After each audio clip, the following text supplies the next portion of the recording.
Ariadne Eldir is the heiress of the Duke of Eldir. Despite her beauty, she was only a minor character that died before the novel began. But her destiny changed the very moment she was born, making Ariadne obliged to survive at all costs. The girl was looking thoughtfully out the window of her luxurious mansion when at the same moment she was called by a servant when it was time for her to go. Ariadne, accompanied by a servant, walked along a corridor studded with royal wealth and splendor. On the surface, she was silent and obedient. But in reality, she was running through her head with an escape plan that she had an unprecedented chance at. But suddenly, her thoughts were interrupted by voices coming from one luxurious room, the door of which was ajar. A young man and a bearded old man in expensive robes were having a heated discussion about a girl with excellent magical abilities who had died. The younger man says that they had a love affair and that she died at the hands of monsters. But from the old man, Arya hears a cry that he was obligated to save the girl at any cost. Continuing to tearfully deny his guilt, the young man confesses that his beloved once said that if she died, she would not be worthy to be a holy virgin. The man is deeply despondent and says he will never forgive himself, but the old man is still disgusted by him. Suddenly the maid slams this very room shut, to which Ariadne asks her if those two were talking about her mother. The TA, calmly taking the girl's hand, waves her off, reminding her of the Duke's busyness, for which they will have to wait a bit. Solon Garcia is the same bearded old man, the grandfather of the main character, who is a very talented magician that received the title of the Great Mage of the Empire. Because of the girl's father, Ariadne's mother became pregnant early, which made the powerful mage hate him so much that he disowned his own daughter. It was only after learning of her death that the old man returned 8 years later. The girl remarks that Solon is the same as he was in the novel, as he doubts his daughter's death. Dark memories came over the girl, making her clutch the fabric of her dress nervously in her hand. In them, her mom bursts into the room, running fearfully up to her daughter and looking at her wrists, which were covered in scratches and bruises. Her mother explains to Arya that she should not be trained in such a way, to which the girl is surprised because her father, on the contrary, made her learn. Her mother, from whose eyes tears have flowed, promises Ariadne that she will not let her go through this again. She hugs her daughter, asking for her forgiveness. In the next flashback, Arya, while in Daddy's arms, asks him where Mommy is. Dad nonchalantly replies that she is away on a trip, and adds that if she does well, she will tell you where she is. The girl, fired up by this opportunity, eagerly agrees, which brings genuine smiles to both of them. Snapping out of her memories, Ariadne concludes with a peculiar sadness on her face that she will endure the hardships no matter what it costs her. Meanwhile, the waiting time has come to an end. The girl and her maid have a chance to enter. The grandfather wishes to see his granddaughter. Walking into the room, Arya was still thinking about her perfect chance, which was reflected in her stilted and stern mood. But as soon as the girl's father introduced Arianda to her grandfather, that stiffness was blown away as if by the wind. The sweet, blue-eyed girl stood before the men, her face lighting up with a smile. Papa wanted to introduce his daughter with dignity, naming her age, which was her 7th year, but Solon interrupted him, for he already knew. In the not-long silence, the old mage frowned his eyebrows at the girl, contemplating her sky-colored eyes and blonde hair that was a carbon copy of her father's.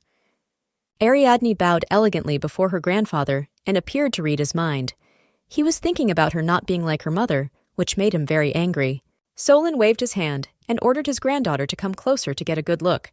But then the young heroine remembers that it was at this point in the novel that she became frightened and threw herself into her father's arms. Because little kids can sense when people don't like them, and when they don't, because according to the novel, Grandpa hated her. Perhaps the protagonist would do the same now, but she knows the plot of the novel.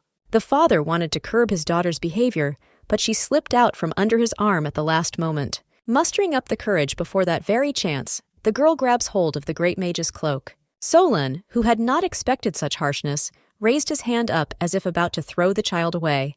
But Arya desperately begs her grandfather to take her with him. She thinks that even though he hates her, she will be much better off with him than with her father. The girl still clings to her grandfather. In her thoughts, she begs him to take her away from her father. Devaki's dad gently touches her shoulder, reminding her then he had already explained how to behave in front of guests. Ariadne had already lost all hope of escape when her dad started trying to pull her away from her grandfather.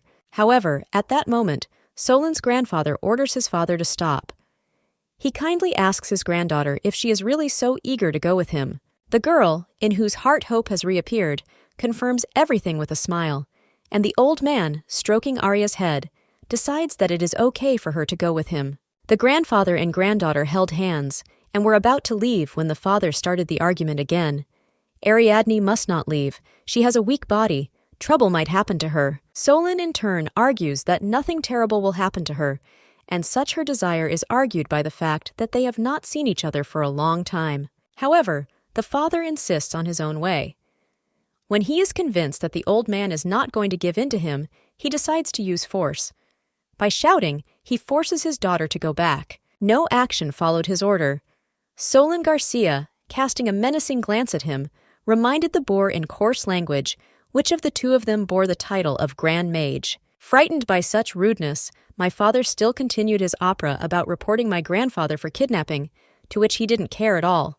The Grand Mage and his grandson left the room, listening to his father's screams behind them. Already in the carriage, the girl looks at her castle, from which she is gradually drifting away. She can't believe she escaped so easily. The Grand Mage interrupted the silence between them, wondering what his granddaughter was so scared of and clinging to.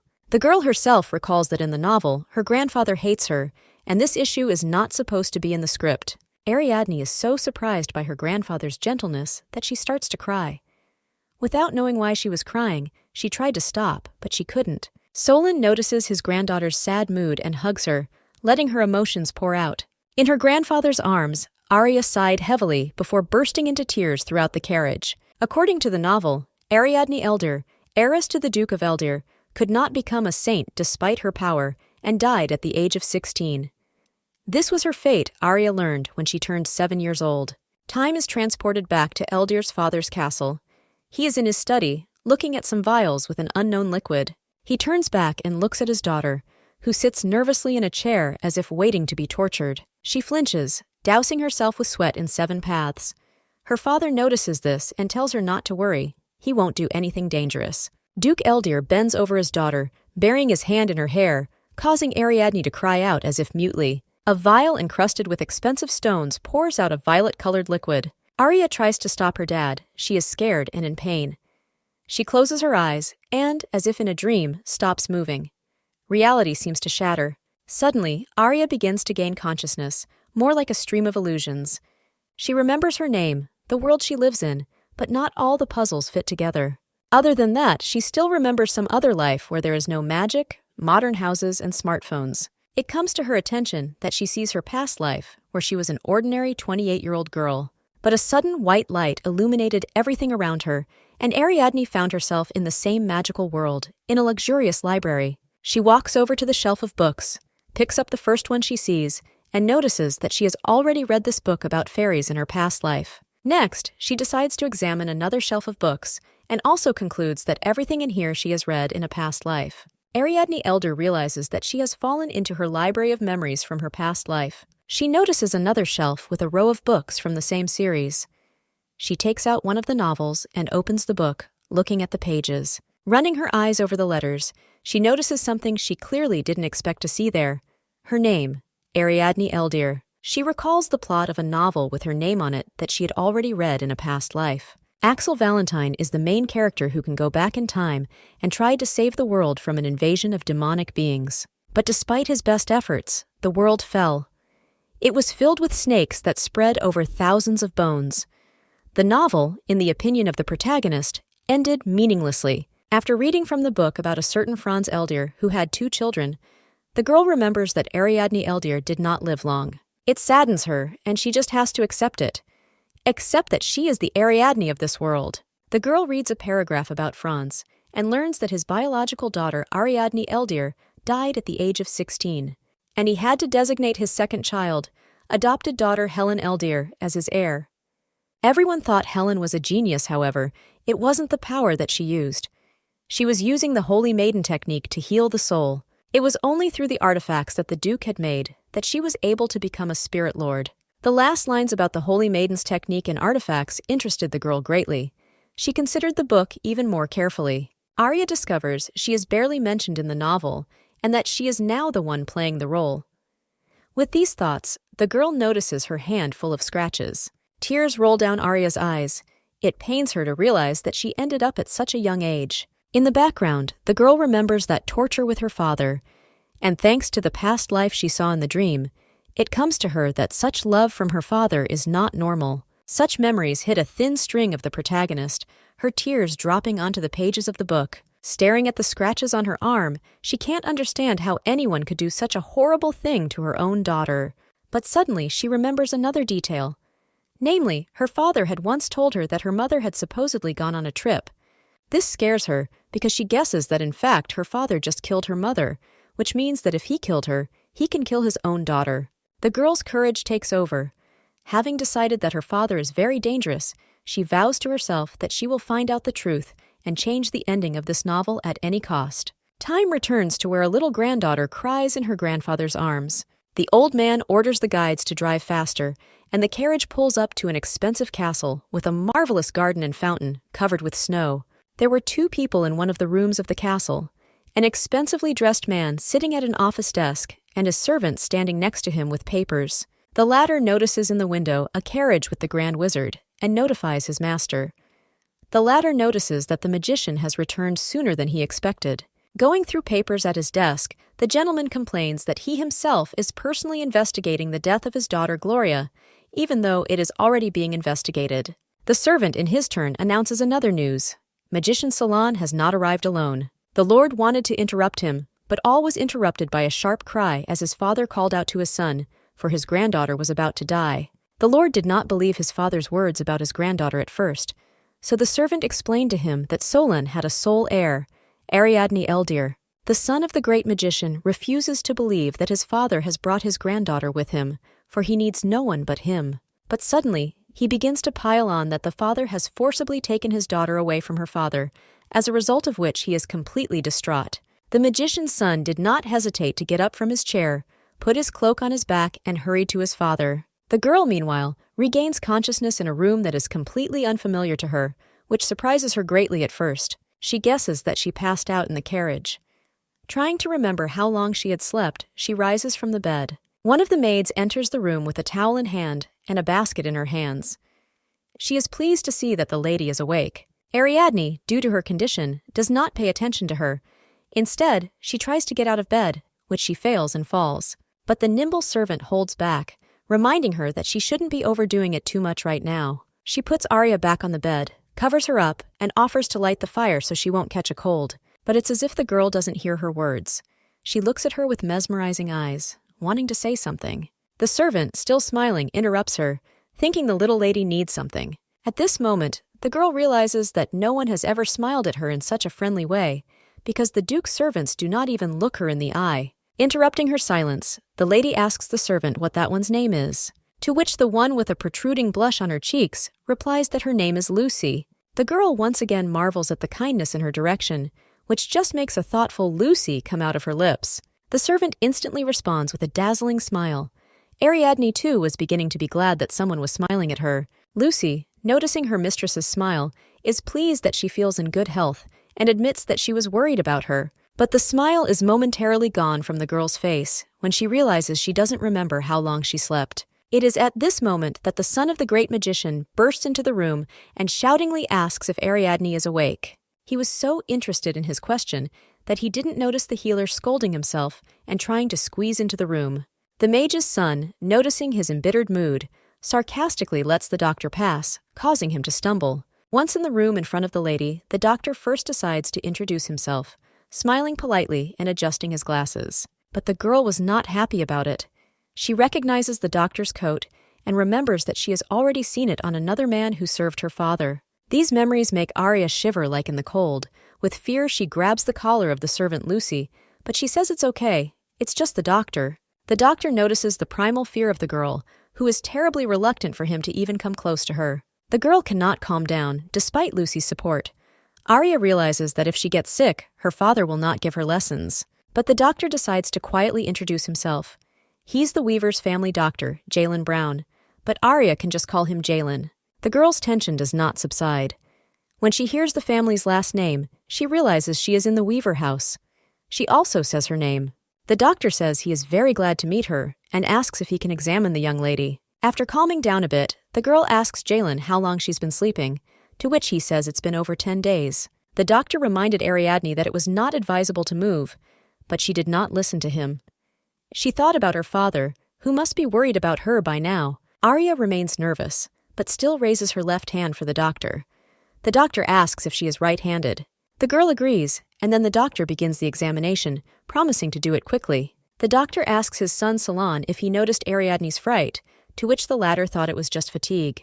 He also mentions that the Grand Mage's granddaughter hated doctors as a child, but Jalen suspects something amiss, for her fear was not of taking the medicine or the treatment process, but something more.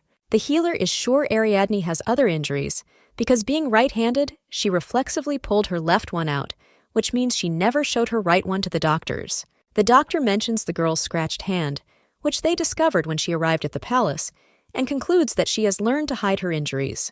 Ariadne's uncle wonders who dared to inflict such wounds, to which Jalen gives the obvious answer.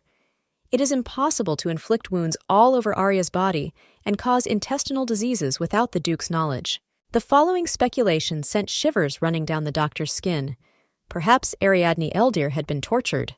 The healer admits that he thought the Duke and Duchess's marriage was a very happy one, and that with such parents, Arya would be happy too. It was rumored that the Duke did not dote on his wife and daughter, which apparently turned out not to be the case. Suddenly, Solan's son enters the room with the little mistress and asks Lucy to leave the two of them alone. Watching the man escort the servant from the room, the girl guessed he was her uncle. The girl noticed his anger and suggested what would happen if her pregnant mom stayed with her family. But no sooner has Uncle Ernest Weaver approached his niece than she affectionately apologizes for the disturbance and thanks him for his warm welcome. But suddenly, Ernest frowns his eyebrows and says that she is acting too mature for her age. Arya, who didn't expect this, starts to get worried that she's overreacting and her uncle will want to send her home. She apologizes. The man, seated next to his niece, tells her that she has nothing to apologize for, and vice versa, he should do it. The girl listens to Ernest's next words, almost with her mouth open. He regrets that he did not know about her condition and promises that he will not let her get hurt again. The uncle strokes his niece's head. The girl is enchanted by the man's kindness. The man adds that she can just call him uncle. Ernest goes on to say that this is her room from now on, and she can stay out of it as long as she wants. Puzzled, the girl asks again, to which he apologizes that the room is prepared too simply for such a gorgeous guest. But here the girl says the opposite. She likes everything very much. Her last room was much smaller and had no windows. His daughter's last words made Ernest think. In the background, he also recalls his niece's garish clothes, her countless wounds on her body. The man concludes that Ariadne has not at all lived the luxurious life of an ordinary princess before, which makes him angry with the Duke. At this point, without noticing it himself, Ernest begins to show his spiritual power. This power casts a chill over the girl. She recalls that her uncle is an elemental knight, and this is what his power looks like. Ariadne had read about it in the novel, but seeing and feeling such magic was completely different. The girl begins to freeze. She does not understand the reason for her uncle's reverie, for it is in such a state that a knight's spiritual power usually bursts out. Shaking off his head, the uncle went back to talking to his niece. He was glad she liked the room. Ernest covers the girl with a blanket and says she needs to lie down to get better. But Arya is in no hurry to settle down. She is tormented by the question she asks the man. Why doesn't he ask her anything? Ernest replies with a smile on his face that he doesn't want to stir up her bad memories, and that she can talk about everything when she's ready. The girl looked at her uncle's departing footsteps and did not understand why it was so simple, for in the novel, he and Sir Weaver were not indifferent either. She assumes they're partial because of her blood, and decides to find out what family is first. Remembering her father, Ariadne argues that family is an illusion where everyone will love you out of blood ties. The girl falls into sadness because she realizes that in her past life and in this one, the same thing is happening. And no matter how much she suffers, the Duke will not give up on her. Next, the girl remembers the Elixir Glomus, which can purify the body and make anyone an elementalist. The catch is, you can't have him without Ariadne. That's why the Duke needs his daughter so badly. As she drifts off to sleep, the girl realizes that she needs to rely only on herself, setting aside sympathy and conscience. Arya falls asleep.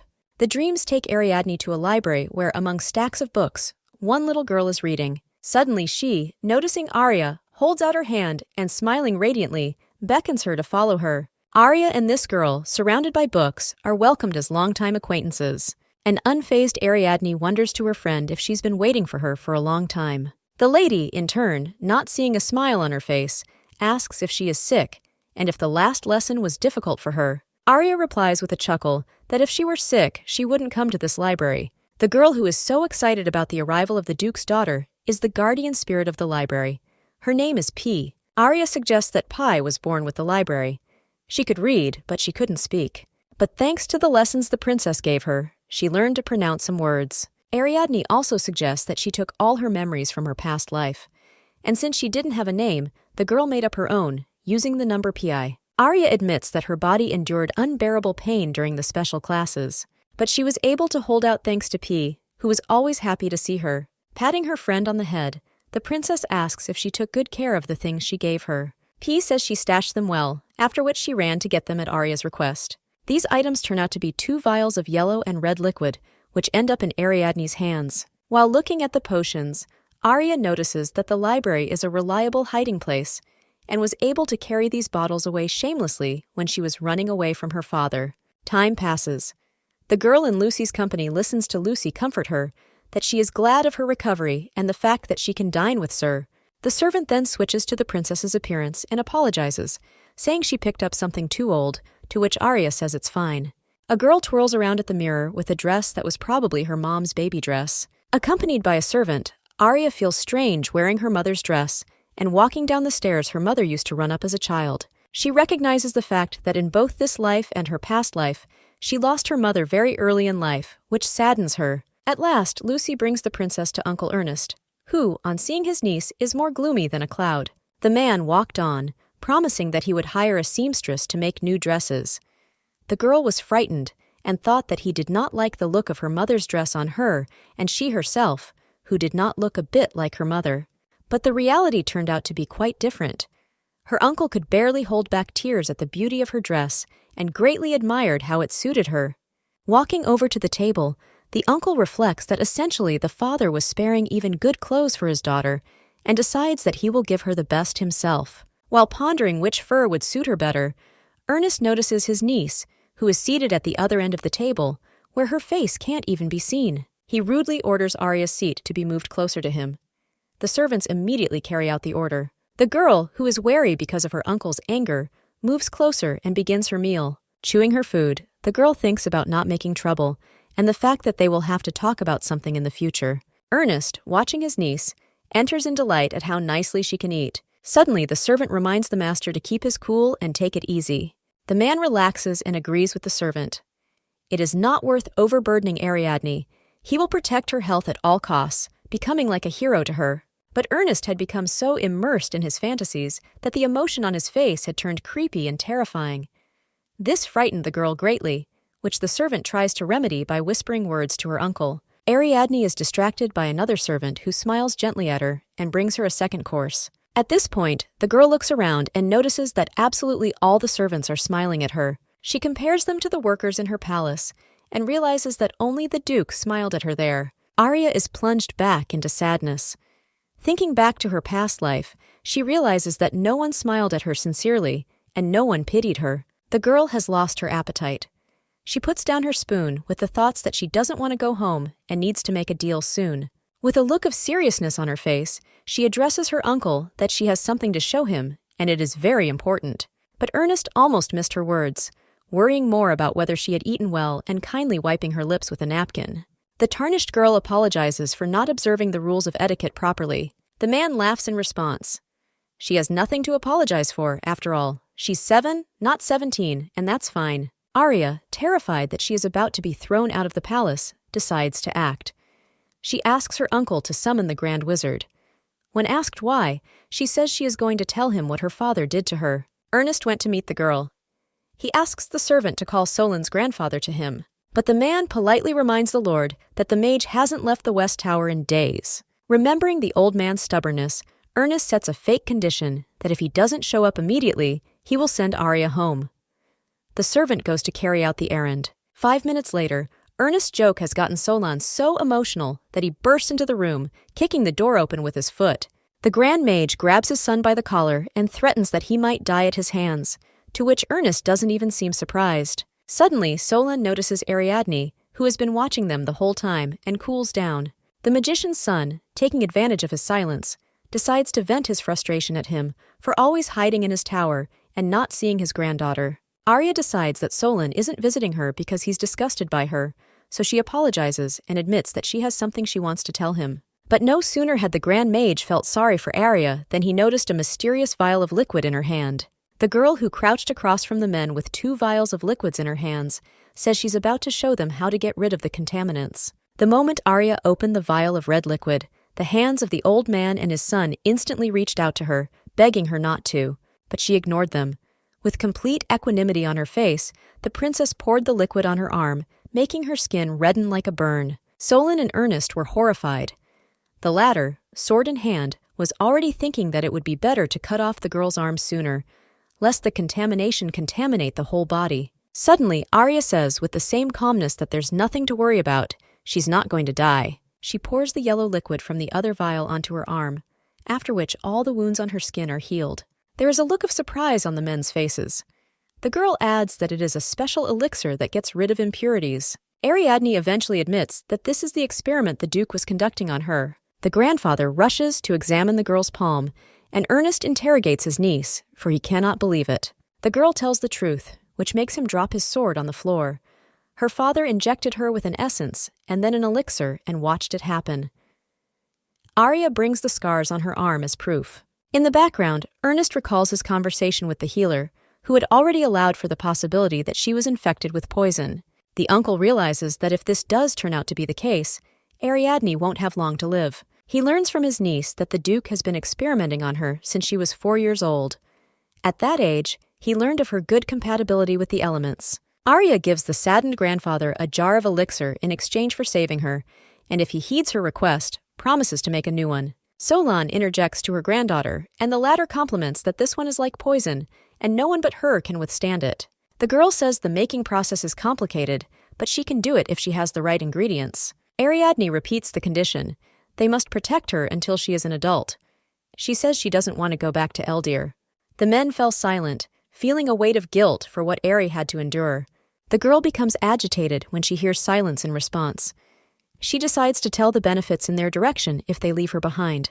Ernest takes the essence from Arya and asks if all the liquid she has is all of it. The girl doesn't understand the question and says she can show me again how it works. Ernest blurts out an emphatic no, for she had been through terrible things. She was in a lot of pain. Ariadne doesn't understand the reason for their sad faces and expresses understanding that they will have to make a difficult decision, to which the uncle says she has nothing to worry about.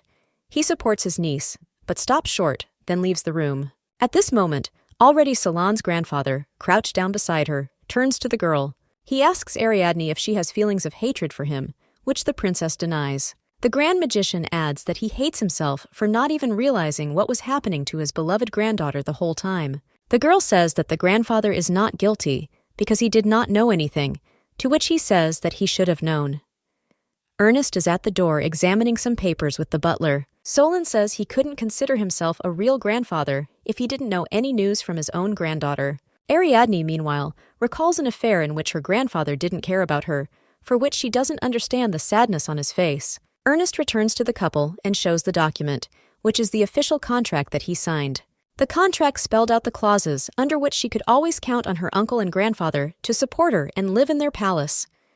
All she has to do is sign it. The girl notices the space left at the bottom and guesses that's where she needs to write her part of the commitment. Ernest says she can write nothing there, which Arya doesn't understand, because there will be no benefit to them from it. She reminds her uncle about an elixir that could bring them a lot of money. In response, Arya hears words that are very heartwarming. He has no use for the elixir. His goal is to become a real uncle for the girl. Ariadne walks out of the room with the contract in her hands. There is no trace of her sadness left. With the two of them left alone, the Grand Mage praises his son that thanks to the contract, Arya will now feel more confident. In response, Ernest asks his father if he noticed the joy of relief in his granddaughter when she signed the contract. Seated across from Solon, the son listens to the mage's recollections of how Arya clung to him with a request in Eldia. Grandfather admits that he has never heard such desperate pleading in his direction in his life, and wishes he had come sooner. His thoughts were interrupted by his son's words that he would be preparing for an imminent battle. Re-examining him, Ernest, whose face darkened in an instant, promises to repay the Duke for all Ariadne's sufferings. He goes on to say that he will gather knights quickly, and that the knights of Eldir are nothing compared to their snow leopard knights. Suddenly, Solon calls Ernest in a stern voice. He listens to his father, wary. It was only heard from the father that he did not want his son to get involved in politics, which puzzled Ernest. The Grand Magician then asks him who he is to him. He gives the most obvious answer in bewilderment. His father. But Solon says that's not what he means, and as if with fire from his mouth, reminds him that he's a former court mage teacher, Grand Mage of the Magic Tower, and now a member of the Imperial Family Consulate. The father arranges a whole exam for his son. When asked who will suffer more if the subjugation of the labyrinth stops, he answers the Empire. When asked where the weavers get their main income from, the son replies that from the kingdom of Duradot. When asked where the Eldir gold mines are, the latter names one place, Garcia. To the next question, where is the source of the Luma River that feeds the Eldir, Ernest names Kizelas. And when finally asked what his wife's name is, the son, not understanding what this is about, says, Celiana Kizelas. Solon scolds his son and asks him if he has not understood his train of thought, to which he replies nothing. While Ernest digests everything she has told him, grandfather concludes that he can only trust Celie. He promises to take care of Arya and start investigating. The son clarifies whether his father means to investigate the experiments that were conducted on Ariadne. The son confirms this and asks him to check everything. The father also asks to find out about Gloria's accident. Ernest wants to make an assumption, from which he sinks into memories of his sister. He is reminded of an accident that happened at a horse grave near the Duchy of Eldir last year. Gloria was leading a team to clean up the place. Her Knights of the Golden Horn should have easily accomplished the task. However, as soon as she was the first to enter it, there were immediate signs of contamination, and she died. Ernest grimly says that's what everyone knows, and asks if his father has noticed anything strange. The one assures that everything is clear, but this essence will be enough to test for poisons. Picking up an empty vial from the floor, Solon says that the amount doesn't matter. The symptoms appear immediately. Staring ominously into the container, grandfather concludes that it was the Duke who could have stealthily infected Gloria and killed her. Ernest in turn says he's not sure himself, but it's worth checking out the contamination process. As he is about to leave the room, Solon remembers that he forgot to tell his son something. Turning to Ernest again, he sternly says that he forbids him to engage in politics, after which he leaves. Meanwhile, Ariadne is in her room, unable to look at her contract. She didn't even think she would be offered such a thing. And even when it came to the elixir, they didn't behave the way she expected. The girl is pleased that everything went well, and remembers how her grandfather and uncle behaved with her. She wonders if Solon and Ernest's kindness was truly genuine. Arya compares their warm gazes to her mother's gaze that tried to rescue her from the study room. Sorrowful, she hopes that she will one day get to experience a real family. Some time passes. In the garden of the palace, red rose petals are flying in the garden that has grown there. Ariadne, in her uncle's arms, says that she can walk and that he may not carry her. But Ernest doesn't think to let her go and asks her to imagine that she is just on a horse. At first, Arya is alarmed by his joy, for he is very rude to others, but then her uncle turns her thoughts to something else. They come to the greenhouse that Ernest's grandfather built for his grandmother. Walking through it, the man says his grandmother enchanted it so he could walk here as a child. And every time there was a blizzard, they would come here, and when spring came, they would swim in the lake nearby. Suddenly, the girl decides to inform Ernest that a magician has been watching them all along, hiding behind them. Toth says he's aware of it and asks his niece to ignore him. Solon, realizing he had been spotted, decided to run away from the greenhouse before it was too late. Staring out the window at the raging blizzard, Ariadne wonders when it will end. Ernest, plucking a red rosebud, says it will stop when spring comes, and adds that the main character's aunt and cousin will be visiting them as spring arrives. From the novel, the girl recalls the name of her brother. Eric Weaver is a brilliant senior archmage and friend of Axel Valentine, the main character of the novel. She also realizes that this man is needed to change the end of the story, because he often argued with the main character. She decides that she must gain his trust, so she must prepare the elixir as soon as possible.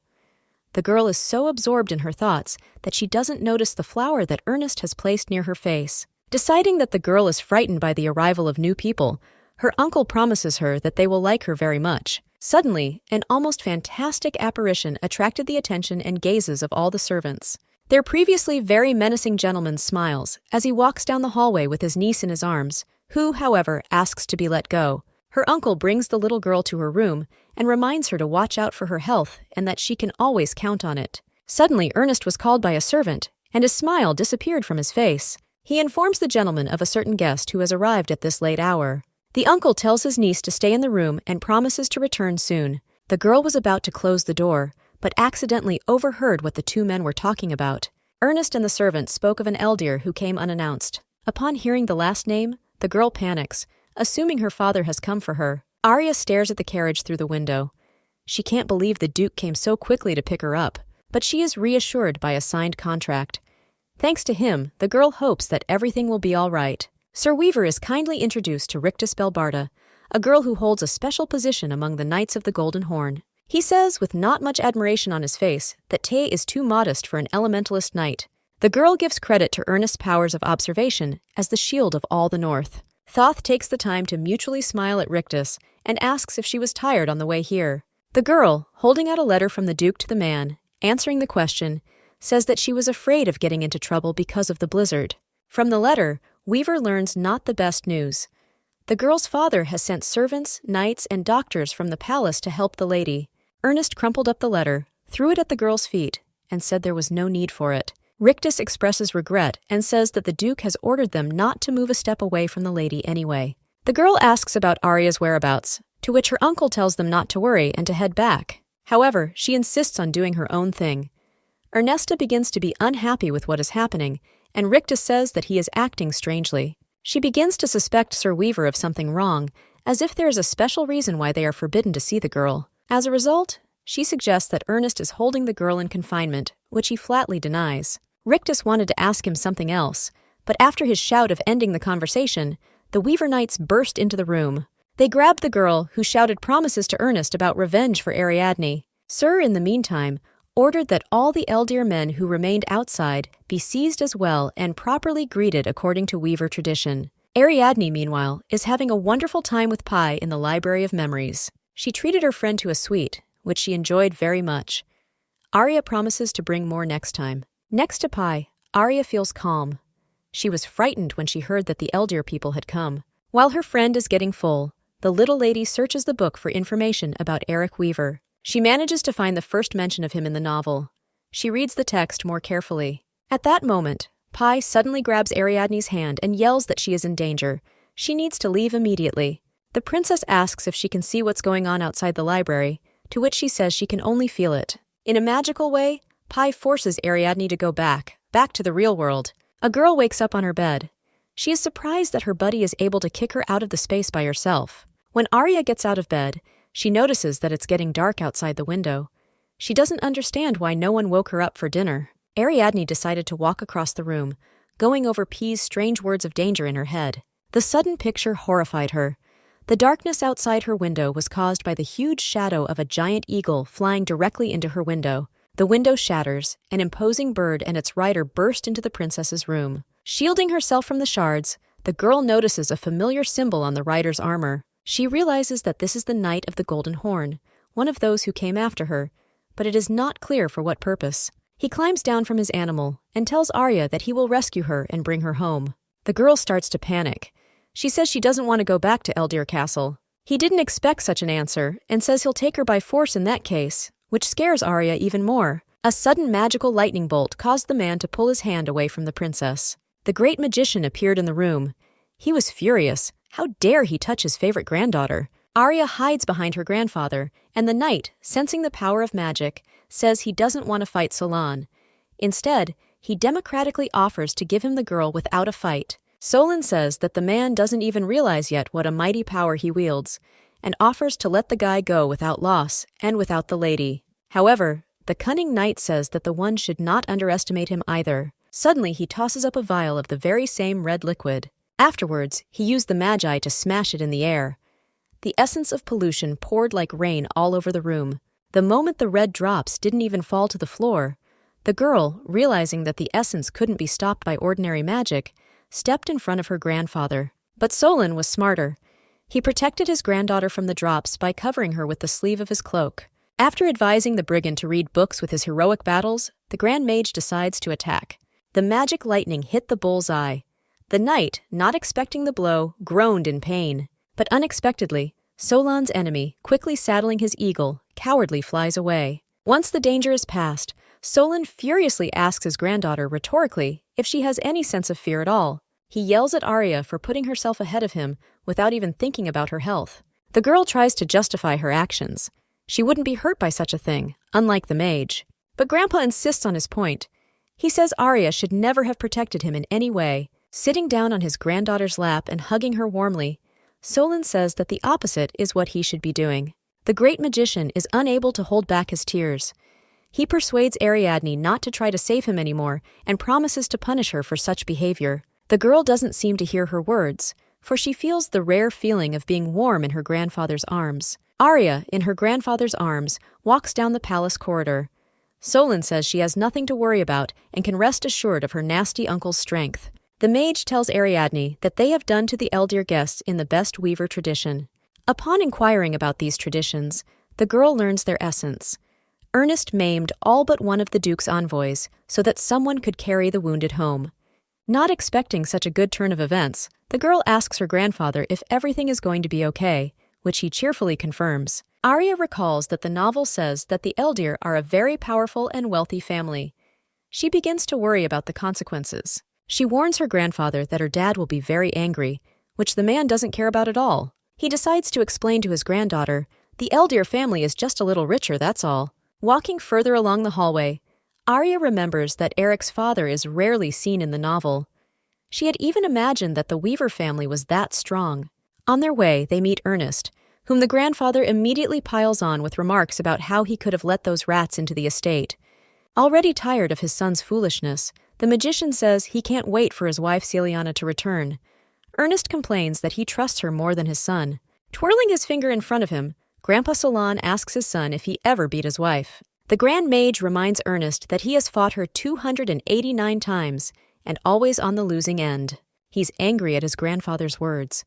The man justifies that it is all because of his character, and if he wants to, he will easily defeat her. He reached his hand toward the girl, hoping to pet her, but Solon yanked it away. Ernest just wanted to take Arya in his arms, but his grandfather wouldn't let him, for he walks with her all the time. Grandpa reminds his granddaughter not to worry about them and says that kids like her shouldn't have such sad faces. Solon cheerfully tosses Ariadne up in the air, coaxing her that she just needs to be a kid. However, those words plunge the girl into dark memories where people said she didn't look like a child at all. She also recalls Ernest's words, where he reminds her that she is only 7, not 17. Arya realizes that in the novel, she is a child who is destined to die anyway. But now that she's remembered her life, she has a small chance at life. Her unwillingness to surrender to death had triggered those memories, so she wouldn't be able to be a mere child. She'll have to proceed with caution. Arya also reasons that she is still a child, and she will always need people's help and expect their sincerity. The girl admits that sometimes she hates herself for her constant wariness. At this point, she decides to apologize to the men for not acting like a carefree child. But Ernest says she's been through some very unchildlike things, which is why she's acting so mature. He compliments that her behavior is the fault of the adults, and it's not her fault that her childhood was taken away from her. Solon supports his son. He says they in no way blame her for this. The girl hears words that are amazing to her. The grandfather becomes sad when he sees his granddaughter coping with everything on her own. She interjects to her grandfather, and he not only confirms, but also says that he considers Ariadne part of his family. At that moment, her uncle and grandfather's words sounded so warm to her that she felt she could escape her previous loneliness. In floods of tears, the girl asks the men if she can really trust and count on them. Hugging the little princess, Solon and Ernest give her question absolute consent. The girl starts to roar even harder when she realizes that she could live here forever and call Solon just Grandpa. Choking back tears of joy, the girl finally calls the Grand Mage Grandpa.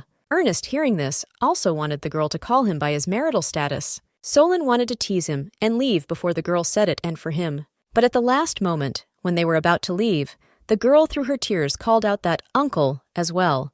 Meanwhile, things are going badly for Arya's father. He's furious that he can't get his daughter back.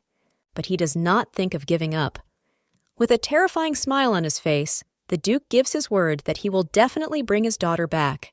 In the middle of a clear winter day, a cheerful Ariadne runs out to Ernest's yard, after which they take up arms.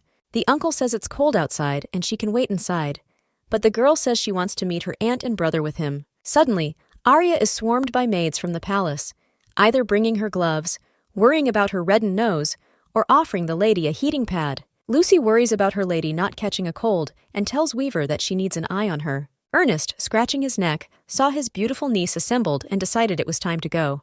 The servants, as if torn from their hearts, bitterly bid farewell to their princess. The girl thinks they worry too much. Suddenly, Ernest stops and asks Ariadne to take a step back as well. At this moment, the uncle applies his magic power, and after the word blizzard, after which a huge magic leopard appeared in front of them. The girl guesses that this is her uncle's contract animal, which is not to be confused with a regular animal. Magic with form. Sometimes wizards can contract with spirit beasts. Such beasts are intelligent and harness the power of a great spirit. Watching this miracle, Ariadne wonders if she will ever meet a great spirit in her life. The girl remembered the great guardian spirit of the Weaver family, but at that moment, her uncle called her to him. Ernest seated the princess beside him on the leopard, and together they raced toward the gate. As they approach, Ernest says they are about to jump them and reminded the girl to hold on tight. In 2 movements, the leopard deftly climbed to the heights. Uncle is relieved that they made it in time. Looking a little closer, Arya notices an unexplained movement on the road in the distance. The girl recognizes him as the snow leopard knights that ride home on various spirit beasts. The sentinels shouted the return of the conquering squad, whereupon the gate door opened. The leopard has jumped to the ground, where Ernest meets his acquaintance, Veronica Bronte, a snow leopard knight. He notices her untidy appearance, and she confesses that she's back in the thick of it. The man makes a remark to her about the blood on her clothes that should have been washed off, to which Veronica replies that she forgot. Suddenly, she notices the child next to Ernest, and he tells her that she is his niece and to be careful what she says. Veronica is surprised because she didn't know he had a niece. Ernest is surprised because he wrote about it in his letters. Ariadne Eldir is frightened of Veronica, but the latter, without noticing it, reaches out to meet her, which Ernest forbids her to do. Suddenly, the love of his life, Celiana Cazellas, runs up to his uncle and asks if he misses her. Jumping off his leopard, Ernest threw himself into his wife's arms, which is something not everyone likes to see. They are noticed by Eric Weaver, his uncle's son, who is studying to be a magician. He expresses his displeasure that his parents are exchanging affection like newlyweds. His displeasure grew even more when he saw his parents about to kiss. He says thank God his parents didn't reward him with a brother or sister, as he suddenly notices Ariadne sitting on his daddy's leopard. Arya silently stares at Eric and notes that he looks younger for his 16 years than he does in the drawings in the novel. Veronica, noticing the girl's face, grimaces at her, which is misunderstood by Eric. He asks his buddy if Arya is cute just because she's small, which she confirms. Suddenly, Eric says that the princess is disgusting because her huge eyes make him feel like he's looking at a bare skull. Veronica boomerangs his words back at him. She says he's not nice, he's mean. Eric immediately started proving her otherwise and bragging about herself, to which she still said the same thing she had before. Ernest's son resents that she can't say that about her future earl, to which Veronica says that if he becomes one, he'll leave here. Her next words sounded like thunder to Eric. He looked like a cow. But Veronica managed to ride away on her horse before Eric could get his revenge on her. He turns his attention back to Arya. He doesn't like the way she looks down on him. The girl became agitated when Eric started to say that she had no right to sit on her father's snow leopard. He roughly grabbed Ariadne's arm and tried to throw her off the magical animal. Ernest stops his son's insolent behavior in time, after which he backs away from the little lady. Eric observes a strange picture for himself. His father cares for the hand of a girl he does not know. Noticing a scratch on Arya's arm, Ernest tells his wife that he will return to the palace first. Celiana decides to postpone her introduction to her husband's niece. Pulling away with her uncle from Eric, who is scolded by her mother, Arya thinks about the fact that he seems even more at ease with her now than he did in the novel. She thinks about talking to him. After a while, Arya, accompanied by a servant, walks down the corridor, who reprimands Eric for misbehaving with the princess. Suddenly, the girl remembers about the night girl Veronica and decides to ask Lucy about her. The servant told her that Veronica and Eric are the same age, and she became a knight at 14. She appeared in the courtyard 2 years ago. They say she's strong beyond her years. Arya compares Veronica to the novel's protagonist, who became a knight at 12, and concludes that she is clearly a genius. However, the girl is tormented by one question: why Veronica is not mentioned anywhere in the novel. She doesn't think she looks like Ariadne from the novel and assumes she died in the beginning. Arya recalls Veronica and Eric's argument as she sat on top of the leopard. The girl recalls, in the novel, every time Eric got drunk, he mumbled the words of this argument. Based on this factor, Ariadne makes the assumption that Veronica is his deceased lover. Since ancient times, labyrinths inhabited by monsters have appeared everywhere, but people did not give up and continued to fight. Only one labyrinth that appeared a few decades ago changed everything. It completely wiped out a great empire. Axel Valentine is a ray of hope. He has managed to survive the maze and has set his sights on destroying it. He created his squad for this mission, which should include 5 people: a witch doctor, a mage, a priest, a witch, and an elemental knight. Almost nothing is written about the roles of the priest and the knight, as well as about Veronica. But Arya is convinced that she is the talent that will take Knight's place, and decides to find out more about her. The princess left her musings when Lucy led her to the same room and told her to go in there. In it, Ariadne meets her aunt, Celiana Cazellas, who is very excited to meet her. Celiana laughed as the Duke's daughter bowed before her, calling her Madame and saying that she could just call her aunt. The girl admits that she didn't get the letter from her husband because it got lost along the way, but she still recognized her niece's story. She praises Arya for her bravery, for even the most trained knights could not have gotten this far. Her aunt's next words pleasantly surprised the princess. Celiana says that she looks like a warrior, which the girl interjects in bewilderment. The aunt adds that warriors don't always carry weapons, and a man is considered a warrior when he fights to win. Ernest believes that Arya is as fragile as steel, but Celiana, on the contrary, says that her body hides unprecedented power and concludes that her niece is a very strong child. Weaver's wife remembers her son and falls into pity that he is not as good as Ariadne. Unexpectedly, Celiana holds out a small gift to the girl, as it was her birthday recently. Inside the box, Arya discovers a small magic lamp. Her aunt asks if she has had one before. But Celiana had not expected to hear her niece answer in the negative. Watching the cheerful Arya, the girl finds it odd that her parents have never given her a magic lamp until now, which is considered the norm in childhood. Celiana helps her niece put her first magic lamp around her neck. Next, patting the girl on the head, she praises her good work and how far she has come. The aunt says that the protagonist will soon get to know her grandfather and uncle better. They often go to her for advice, which she can now do as well. Arya asks her again if she's really going to help her, which she confirms and says it's their little secret. Some time has passed. Arya strolls through the garden, thinking about her aunt. She is glad that she was able to please her. Looking at the jar of elixir in her hand, the girl concludes that her relatives are good people, and thanks to her grandfather, she was able to finish the elixir. She rather decides to test it out. Looking at the potted flowers, Arya ponders the meaning of being reborn as a child. The girl thinks she is cute, but too much like the Duke. She finds it absurd that the world of the novel she has been reading is real. Arya also ponders the identity of the novel's author. Ariadne decides to shake her head and not get any more nonsense in her head. The girl stops to begin her search to apply the elixir. She needs something small. She finds what she was looking for.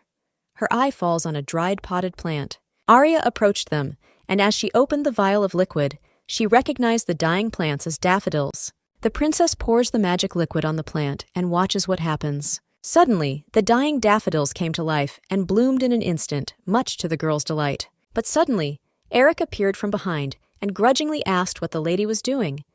That made the girl turn around. Ariadne had not expected to see him here, for she thought he was in training. Even so, she bowed affably, calling him brother. But that one wasn't happy with this treatment of the girl, even though his father had told him who Arya was to him.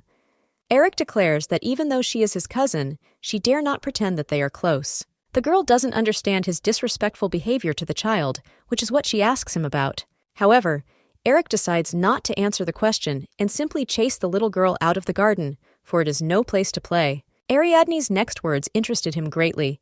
She says her grandfather let her walk here. Eric's head is visited by bad guesses, after which he furiously asks the girl if she is stealing the secrets of magic from the great magician. Ariadne nonchalantly denies her guilt, while he continues to accuse her of stealing her grandfather's secret techniques. In her thoughts, Arya confirms the words from the novel that becoming a knight is difficult.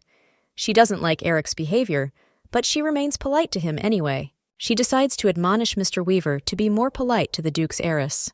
Eric fell silent when he realized that Arya, though younger, was higher in caste. The girl, meanwhile, was tormenting him with questions about his ill-mannered behavior.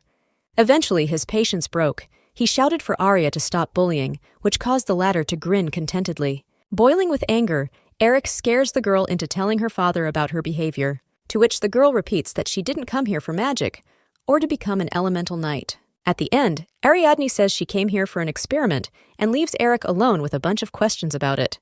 Thoth shouted for the lady to come back and tell about some experiment, but at that moment he noticed the blooming daffodils that were not alive earlier. Left alone, the girl begins to feel bad, for she has moved around too much today. Suddenly, Eric catches up with her and grabs her by the shoulder, asking her what she did with the daffodils. Perplexed, Ariadne turns her head to him, where he notices her nose bleeding and is startled.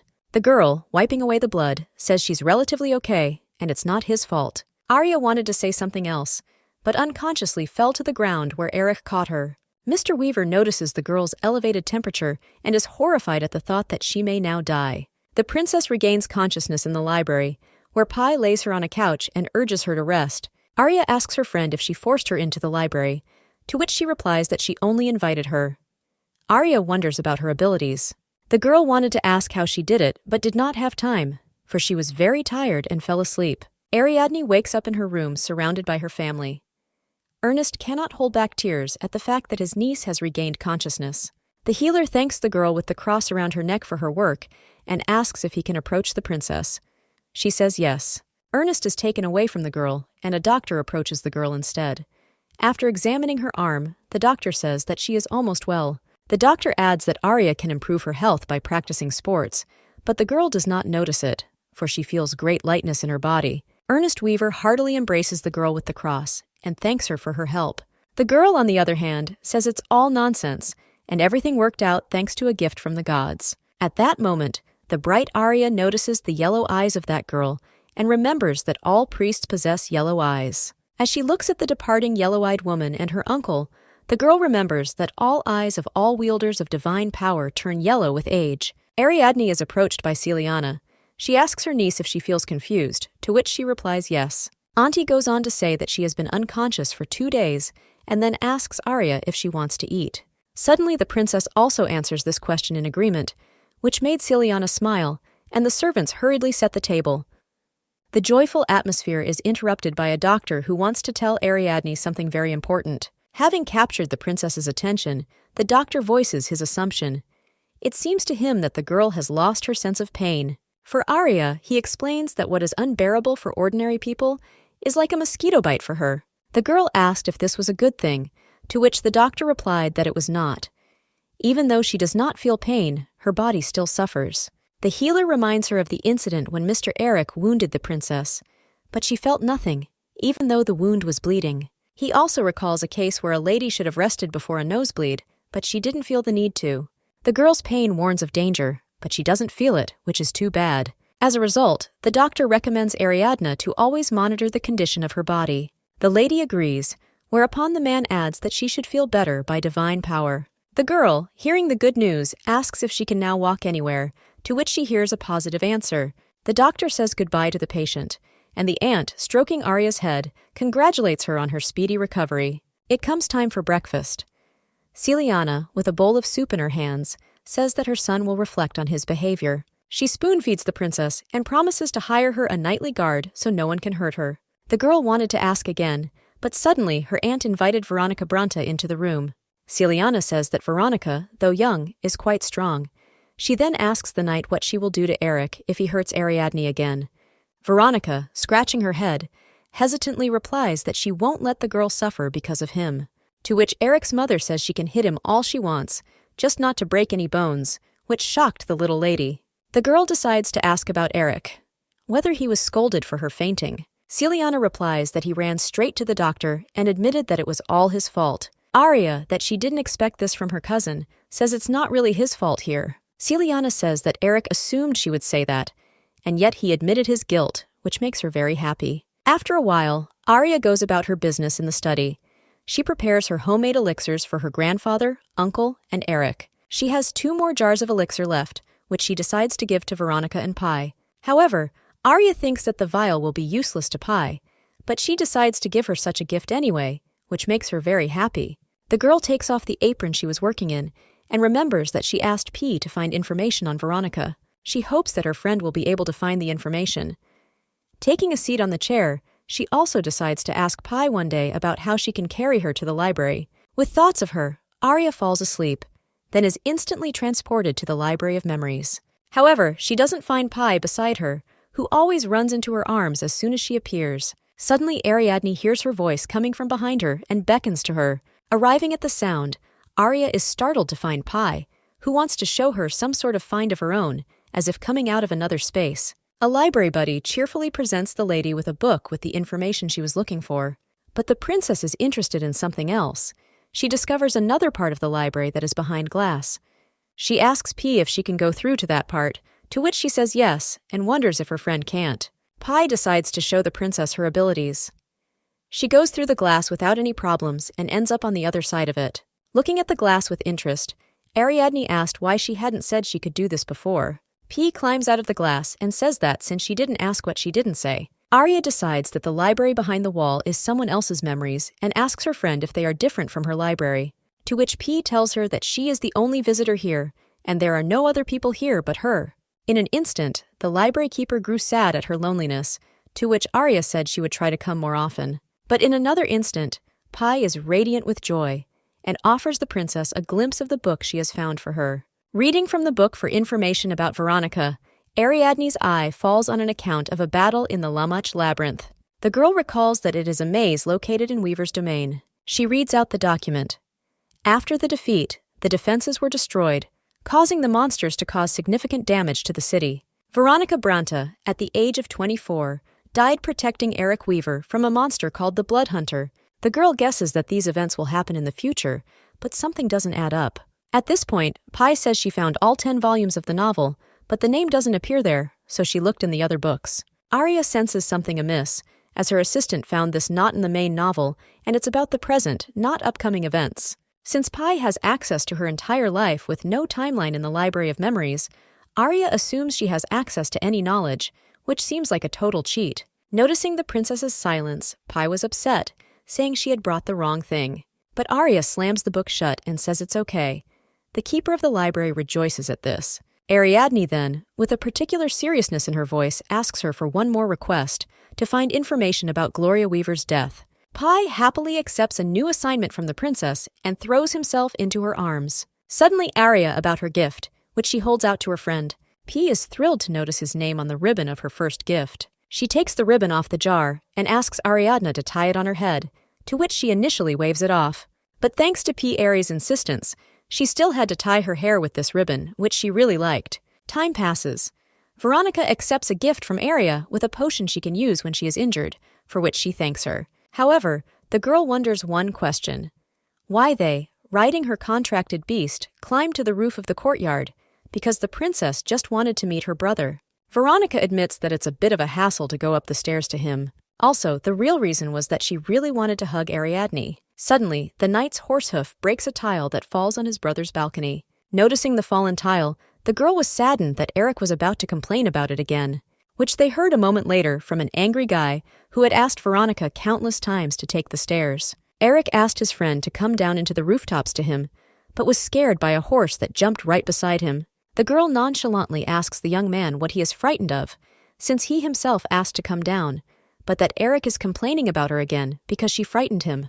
Veronica pays no attention to the guy, lowering the little lady from the saddle. At one point, Eric notices Arya, who came to him with the knight, and states how she could have brought this girl with her, calling her a brat. Suddenly, the girl grabs him by the collar, for he dares not call Ariadne Skull because of her large eyes. Eric goes on to say that such a nickname for the little lady is very appropriate. Arya wanted to put a lid on the argument and asked her guard to let her brother go, but she took her too literally and almost threw the offender over the balcony. The girl clarified that Veronica just needed to put him in his place, which left him disgruntled but unharmed. Next, Eric accepts a gift from Arya and clarifies if this is the experiment she was talking about. The princess says he can get the details from his grandfather. Weaver notices his name on the ribbon, much to his delight. Suddenly, Arya decides to apologize to her brother as she fainted through no fault of his, and he took responsibility.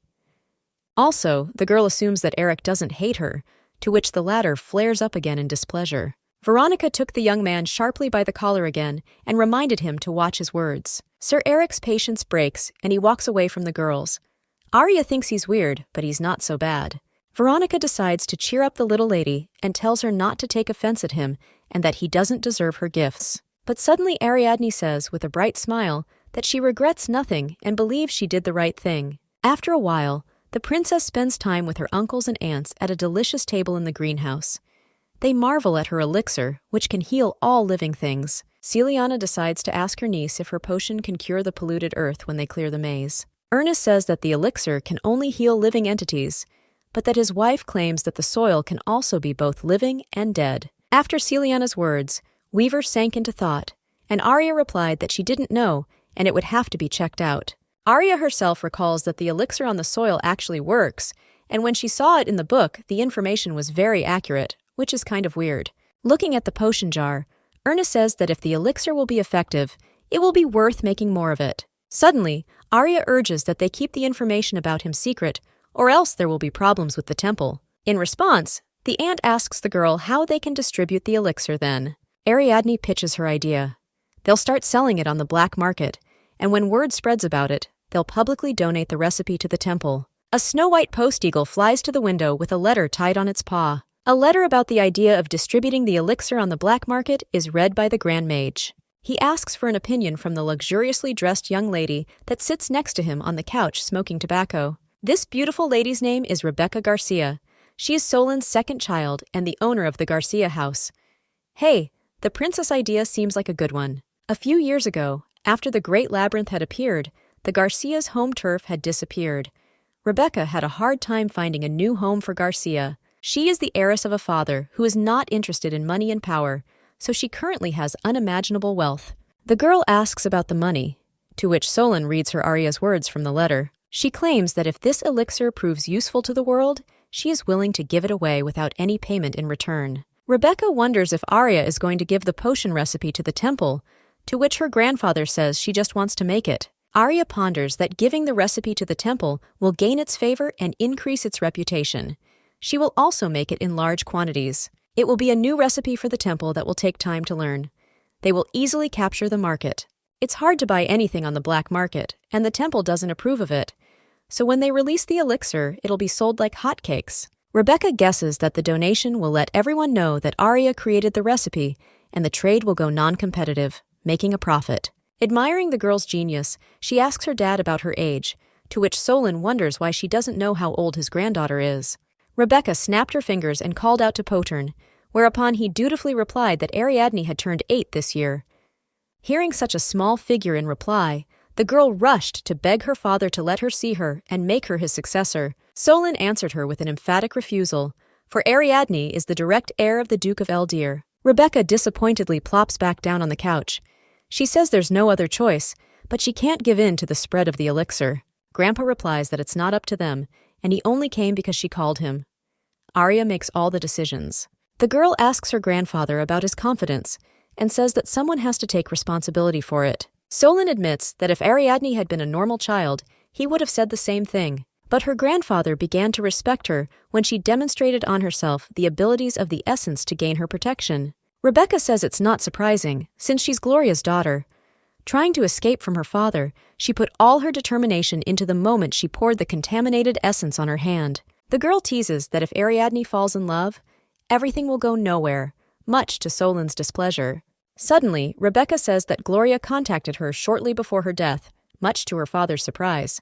Gloria handed her sister a note with the location and date, which she asked her to keep secret. Solon wonders if she has met with her, to which she says that there was no meeting.